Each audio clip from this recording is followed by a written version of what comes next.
இவெல்லாம் ஒரு குடும்ப பொண்ணா? தினமும் சதி பிளான வக்கீலு கேஸ்ன்னு அலைஞ்சிட்டே இருக்கா. சரி இலக்கியா, நம்ம இங்கிருந்து கிளம்பலாம்.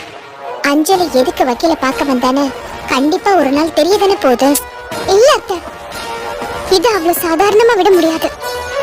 அஞ்சலி வீட்டுக்குள்ள ஏதோ சின்ன சின்ன சில்லறத்தனமா பண்ணிட்டு இருக்கான்னு நம்ம சமாளிச்சுட்டு இருந்தோம். ஆனா அவ கார்த்திக் கூட ஆபீஸ்ல போய் பேசிட்டு அப்படியே வக்கீல தேடி வந்திருக்கானா, அவ ஏதோ பெரிய விஷயத்த பண்ண போறான்னு தான் அர்த்தம். அப்படியே சொல்றேன். ஆமா அத்தை, நீங்க உன்னை கவனிச்சீங்களா?